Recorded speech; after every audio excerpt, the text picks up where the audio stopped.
नमस्कार दोस्तों, मेरा नाम है सुनील और आप देख रहे हैं अपना लोकप्रिय यूट्यूब चैनल जिसका नाम है सुनील जसवाल बिब्लियोफाइल। दोस्तों, ये हमारा मार्गदर्शन सीरीज का वीडियो नंबर 3 होगा। इससे पहले हमने 2 वीडियो डाल दिए हैं। अगर आपने वो वीडियो नहीं देखे हैं तो पहले उनको देख ले। दोस्तों, यहाँ पे जो आज का वीडियो इसमें हम लोग देखेंगे कि किताबों से नोट्स कैसे बनाएं। जैसे कि मैं आप लोगों को यहाँ पे बताना चाहता हूँ कि आप लोग आगे जो आपका कंटेंट आप लोगों को मिलेगा इस तरह से नोट्स बना सकते हैं। मैं पूरा सैंपल आप लोगों को बताऊंगा कि इसमें कैसे कैसे आप लोगों ने नोट्स बनाने हैं। तो इस वीडियो के लास्ट तक बने रहिएगा ताकि आप लोगों को हेल्प हो सके और आप किसी भी अगर कॉम्पिटिटिव एग्जाम की तैयारी कर रहे हैं तो ये जो वीडियो है दोस्तों आपके लिए हेल्पफुल हो सकता है। लेकिन दोस्तों, इस वीडियो को आप लोगों ने लास्ट तक देखना है। सबसे पहले बात करते हैं दोस्तों किताबों से नोट्स कैसे बनाएं। दोस्तों, किताबों से नोट्स बनाने से पहले उस किताब को अच्छी तरीके से पढ़ना पड़ेगा। दोस्तों, किताब को कैसे पढ़ें इसके ऊपर वीडियो नंबर 2 बना हुआ है, पहले उसे देख ले। फिर उसके बाद दोस्तों आप लोग इस वीडियो पे आए ताकि आप लोगों को उसका बेनिफिट ज्यादा हो सके। दोस्तों, सबसे पहले बात करते हैं किताबों से नोट्स बनाने के फायदे क्या है, क्यों बनाने चाहिए, क्या नोट्स बनाने से आपको क्या फायदा होगा। दोस्तों, जब आप लोग नोट्स बनाते हैं तो उसमें क्या होता है, जब भी जो भी आप लोग पढ़ते हैं दोस्तों वो आपको लंबे समय तक याद रहता है। आप लोगों ने देखा होगा ये भी काफी बड़ी समस्या रहती है कि जब भी बच्चे पढ़ते हैं तो कुछ समय के बाद उनको चीजें रिटेन नहीं रहती, वो भूल जाते हैं और पेपर में जाके कहीं ना कहीं दोस्तों वो ऑप्शन गलत कर देते हैं। तो जब आप लोग खुद नोट्स बनाते हैं तो वो चीजें दोस्तों जो भी आप पढ़ते हैं वो लंबे समय तक आपको याद रहती है। नंबर 2 पे दोस्तों आप लोगों ने देखा होगा बहुत सारे बच्चों को पढ़ते समय नींद आ जाती है, पढ़ते समय दोस्तों वो बोरिंग फील करते हैं, पढ़ते समय लेजीनेस फील करते हैं। तो इस समय जब आप लोग खुद नोट्स बनाते हैं तो इससे क्या फायदा होता है, आपकी एक्टिव लर्निंग होती है और चीजें आप लोगों को जल्दी समझ में आना स्टार्ट हो जाती है। और इसके बाद दोस्तों बात करते हैं नंबर 3 पे। जब भी दोस्तों आप लोग नोट्स बनाते हैं तो चीजें आप जैसे आप लोग लिखते हैं दोस्तों तो आपका जो माइंड है वो अवेयर हो जाता है और चीजें आप लोगों को लंबे समय तक याद तो रहती हैं और साथ में दोस्तों आप लोगों को जो भी आप लोग पढ़ते हैं वो आप लोगों को अंडरस्टैंड होना स्टार्ट हो जाता है। तो इसलिए जब भी आप नोट्स बनाएं तो उन चीजों को साथ साथ में अंडरस्टैंड करें, क्योंकि वहां पे आप लोग देखेंगे पहले आप उस चीज को रीड करेंगे और रीड करने के बाद दोस्तों आप उसका पूरा क्रक्स निकालेंगे। क्रक्स निकालने के बाद ही दोस्तों आप लोग जो है वो जब उसे लिखेंगे तो वो चीजें आप लोगों को अच्छी तरीके से अंडरस्टैंड हो जाएंगी।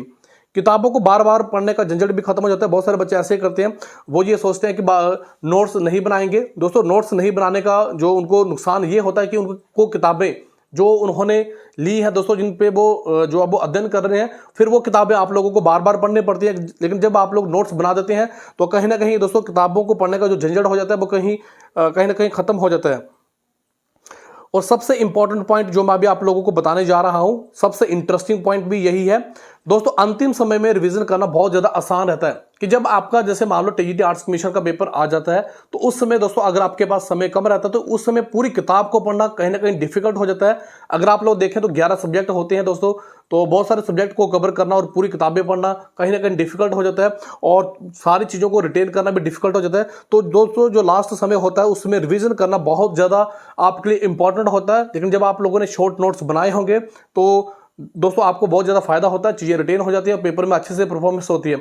अगर आप लोगों ने यह भी देखा होगा कि जब आप लोगों ने नोट्स नहीं बनाए होते हैं तो फिर आप लोगों को लास्ट टाइम में बुक्स पढ़ना कहीं ना कहीं बोरिंग फील होता है और फिर फ्रस्ट्रेशन भी आपके अंदर आना स्टार्ट हो जाती है, कॉन्फिडेंस लूज हो जाता है।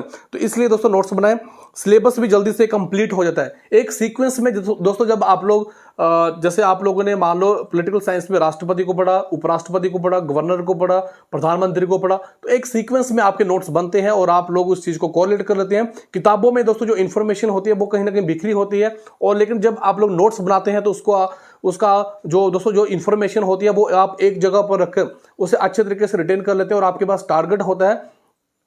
जैसे किताब के 20 पेज होंगे तो आपके पास 5 पेज होंगे नोट्स के, तो वो जो 5 पेज नोट्स के होंगे उनको आप लोग बार बार पढ़ सकते हैं और जब आप लोग उनको बार बार पढ़ेंगे तो फिर आपको लंबे समय तक याद रहेगा, चीजें रिटेन रहेंगी और आप बाकियों से कहीं ना कहीं आगे निकल सकते हैं। और दोस्तों जब आप लोगों की खुद की समझ पैदा होती है तो फिर आप लोग कंपटीशन में आगे चले जाते हैं। अब कुछ महत्वपूर्ण टिप्स दोस्तों जो आप लोगों को नोट्स बनाते समय ध्यान में रखने चाहिए। दोस्तों बहुत सारे बच्चे ऐसे होते हैं, वो क्या करते हैं कि जो किताब होती है पूरा किताब को ही लिख देते हैं और किताब और उनके नोट्स में किसी भी प्रकार का कोई भी डिफरेंट जो है वो नहीं होता है, कोई भी अंतर नहीं होता है। तो आप लोगों ने किताबों के दोस्तों जो नोट्स बनाने हैं उसमें ज्यादा लिखने से आप लोगों ने बचना है। बुक्स की भाषा का प्रयोग करने के बजाय खुद की भाषा का प्रयोग करना है। बहुत सारे बच्चे ऐसे करते हैं दोस्तों जो किताब की भाषा लिखी होती है, मैंने आप लोगों को पहले ही बताया है कि जो किताबों की भाषा होती है वो कहीं ना कहीं डिफिकल्ट होती है। दोस्तों आप लोगों ने अपनी जो भाषा है, जो आपको चीजें आसान लगती हैं, आपने उस तरीके से नोट्स बनाने हैं। माइंड मैप का भी प्रयोग करना है कि स्टेप 1 में क्या होगा।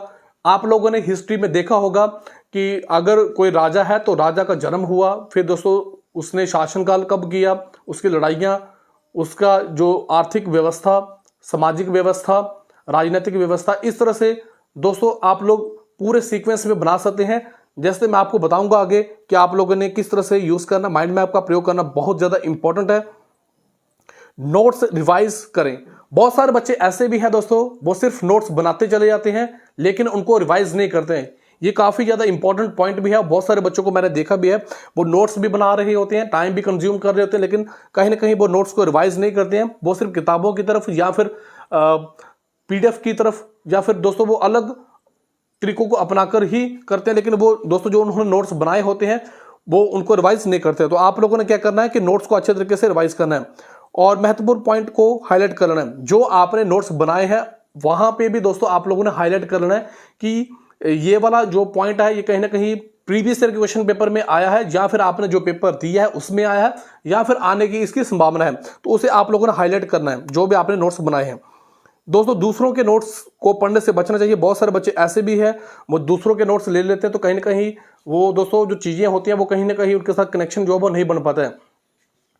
दोस्तों नोट्स बनाना एक तरह से ऐसे है जैसे कि आपने गन्ने का जूस पिया है। गन्ने के जूस में आप लोगों ने देखा होगा जो जूस होता है वो आप लोग पी लेते हैं, जो उसका क्रक्स होता है वो निकल जाता है। सेम वैसे ही अगर कोई इंसान नोट्स बनाता है तो वो उस किताब का पूरा क्रक्स निकाल लेता है, वो अपने हिसाब से जो उसने जूस पीना है वो अपने हिसाब से चीजों को लिखता है। लेकिन दोस्तों जब आप लोग दूसरों का नोट्स यूज करते हैं तो कहीं ना कहीं आपको वो प्रॉब्लम हो जाती है, वो कनेक्टिविटी नहीं बन पाती है और फिर चीजें भी रिटेन करना आपके लिए डिफिकल्ट हो जाती हैं।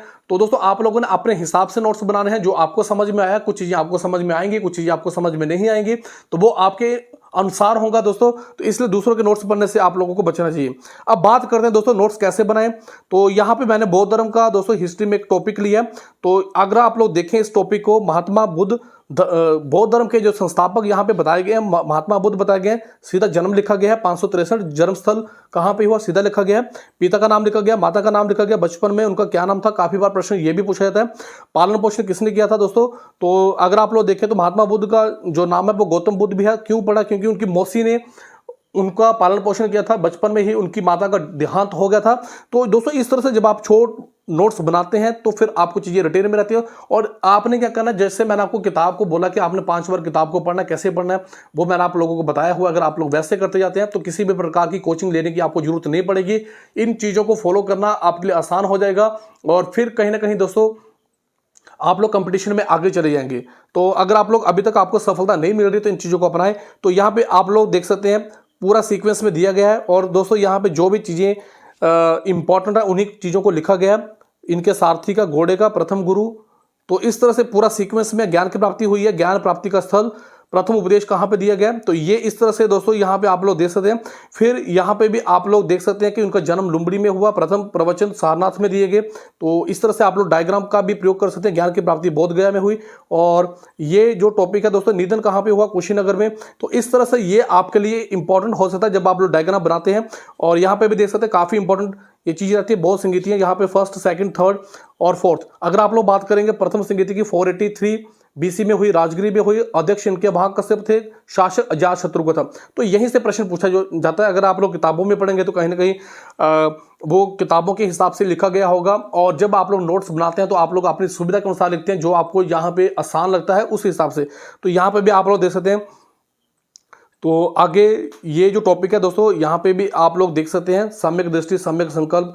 तो मैंने इस टॉपिक्स को यहाँ पे लिखा गया, अष्टांग मार्ग जो उन्होंने दिया था।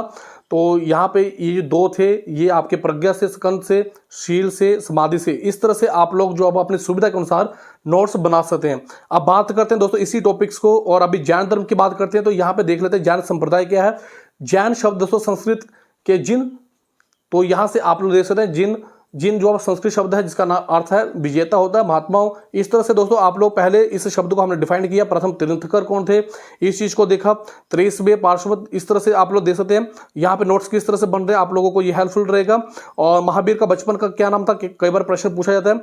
और जैन धर्म के जो सिद्धांत थे वो क्या थे, यहाँ पे आप लोग देख सकते हैं। सत्य, अहिंसा, ब्रह्मचर्य, दोस्तों अस्त्य और परिग्रह। तो ये जो महावीर ने ब्रह्मचार्य जो था वो महावीर ने जोड़ा था। तो अभी इसे पढ़ने में सिर्फ 1 सेकंड 2 सेकंड या फिर 2 मिनट या 5 मिनट ही लगे हैं। अगर आप लोग किताबों में पढ़ेंगे तो आपको पूरी लाइनें पढ़नी पड़ेंगी। तो यहाँ पे आप लोग देख सकते हैं कितना शॉर्ट तरीके से चीजों को बताया गया। तो यहाँ पे भी ये चैप्टर नंबर 9 था दोस्तों। और अगर आप लोग देखें तो इसे मैंने अभी ही 10 मार्च 2023 को बनाया है।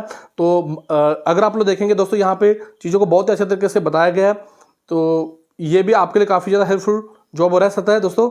सिकंदर का आक्रमण आप लोगों को पता है। तो सिकंदर के आक्रमण के बारे में दोस्तों जो मैंने बताया, पहले इनका मैंने जन्म बता दिया। सिकंदर का जन्म, भारत विजय कब इन्होंने जो सिकंदर था वो भारत में कब आया, 326 में, रहने की अवधि 19 महीने रहा है।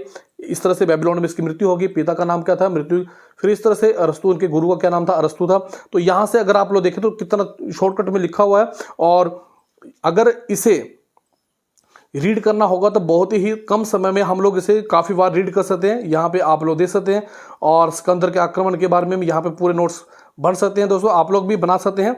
हो सकता है कि आप मुझसे बेटर नोट्स बना सकते हैं, पर मैंने कोशिश किया कि इस तरह से नोट्स बनाने चाहिए। मैंने आपको प्रैक्टिकल बताने की कोशिश की है। तो अब यहाँ पे ये भी देख सकते हैं कि सिकंदर के आक्रमण के क्या परिणाम रहे। यहाँ पे आप लोग देख सकते हैं भारत यूनान प्रत्यक्ष संपर्क, भारत और यूनान का जो संपर्क था वो बढ़ गया था। गंधार शैली का भी यहाँ पे उद्भव हुआ था। व्यापार यहाँ पे अच्छे से हो गया। भौगोलिक विवरण भी घटनाओं का। अब यहाँ पे दोस्तों अगर आप लोग देखेंगे भौगोलिक विवरण, तो ये आपके लिए एक शब्द बना है, लेकिन जब आपने उस पूरी किताब को पढ़ा होगा, जिस इंसान ने इस चीज को बनाया होगा उसको ये जल्दी से समझ में आएगा और वो चीजों को जल्दी से कनेक्ट कर पाएगा। तो जिस सती प्रथा, पुत्रों को बेचने, गाय भैंस के विषय में अगर आप लोग देखें तो ये सिर्फ सती प्रथा लिखा है, पुत्रियों को बेचने, गाय भैंस के विषय में भी। तो ये तो सिर्फ इतना ही लिखा गया है। लेकिन जब जो जैसे मैंने ये नोट्स बनाया तो मुझे तो पता है कि इसमें जो सती प्रथा के बारे में बोला गया, चाहे इसके बारे में बोला गया, तो ये आप मेरे लिए ज़्यादा बेनिफिशियल रहेंगे।